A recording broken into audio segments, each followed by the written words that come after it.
Hi folks, welcome back again to the Model 3 Man channel, and I'm Peter Levy.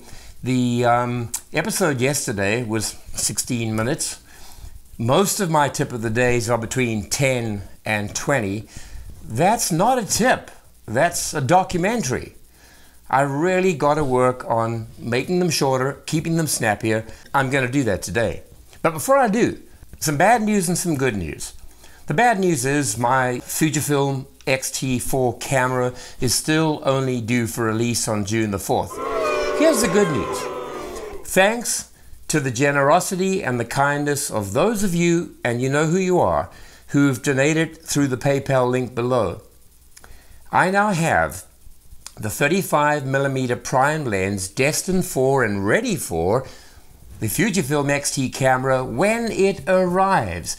And those of you who are into photography, you'll know that the 35mm lens, which is f2.0, is the closest to an undistorted, clear, pure view of the world the way the human eye sees it. As well, it has very good performance in low light, and I was able to get it thanks to the generous donations that gave me $10 more than I needed to get that particular lens. So I just say that because I want you to know that money that you give does not go to lollipops and ice cream. It goes toward getting equipment for the channel that'll make this channel better.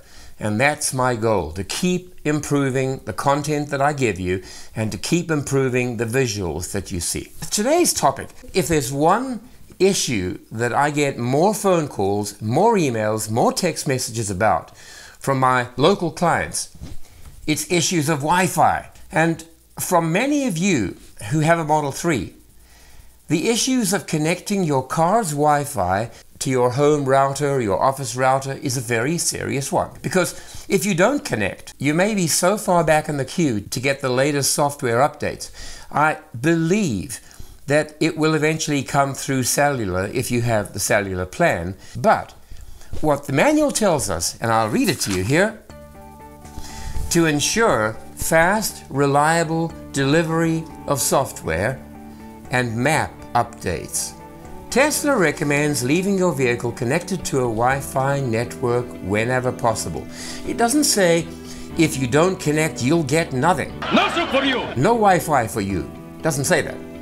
It just says to ensure fast and reliable delivery of your software and your map updates, connect to a Wi-Fi. For example, it says if parked in your garage overnight.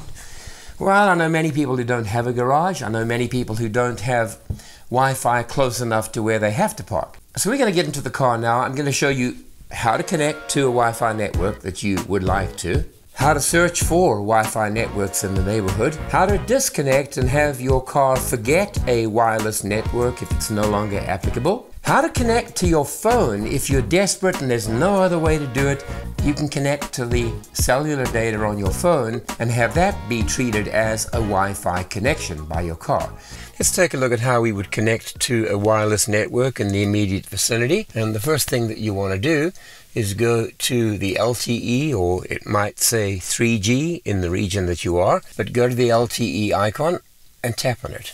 What'll happen is it'll show the word searching for Wi-Fi, and there'll be a list of Wi-Fi routers that it discovers. Levy Home sounds like a logical one because, well, I'm Peter Levy. So let's try it. Connect to it. The lock symbol that it showed to the right showed that I do have a password.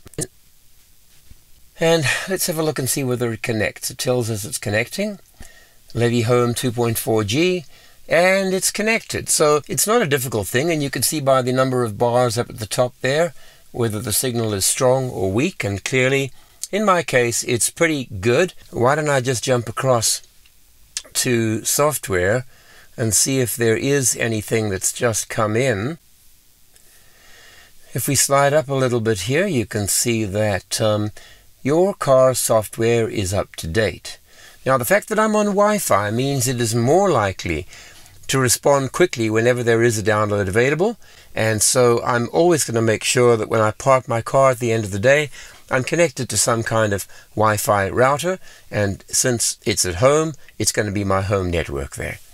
I always have my software update preference on advanced, What does that mean? It means Red Dragon will regularly receive over-the-air software updates that add new features and enhance existing functionality. Select Advanced if you'd like Red Dragon to receive new software updates as soon as they become available for its configuration. So that's the reason that I connect to Wi-Fi as much as I can. Let's go back and imagine that we're in a situation where I do not have access to any nearby Wi-Fi network, but I do want my car connected just to enhance the possibility of getting a new software update. Or in my case, I was somewhere where I was notified that the software was available, but I couldn't connect to a Wi-Fi network. What the notes tell you is that you can also use a mobile hotspot or your phone's internet connection via Wi-Fi tethering. I'm going to try and see if I can do that right now. I'm going to turn my phone's Wi-Fi back on.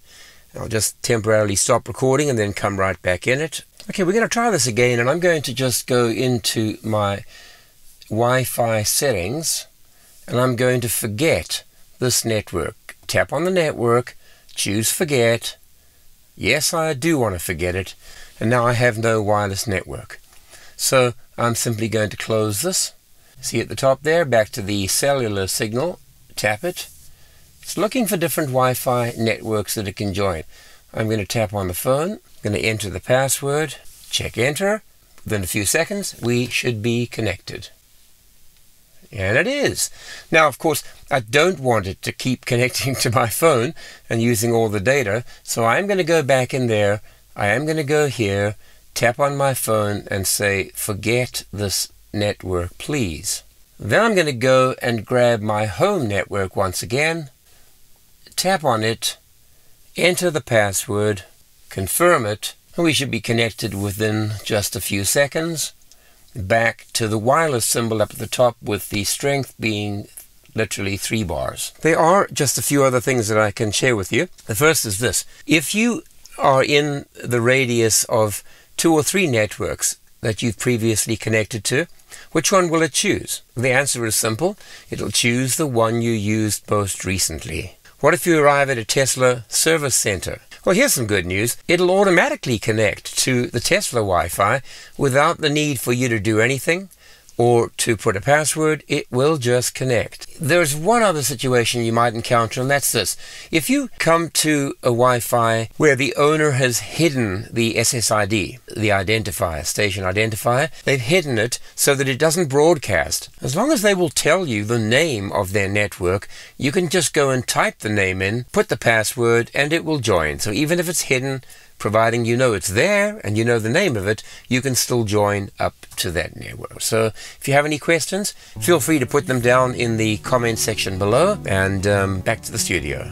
I hope that gives you clarity on how the Wi-Fi connectivity works in your car, and I hope that you're successful in connecting to Wi-Fi somewhere. If you still have issues, please put them in the questions. Please put them in the comments below, and we'll try and get to them and try and answer them one by one. So thank you again for just being the best group of channel followers that there is out there. And this is Tuesday's episode, although some of you will get it on Wednesday. Thank you very much for watching, and I will see you again in the next episode. Look after yourselves. Cheers for now.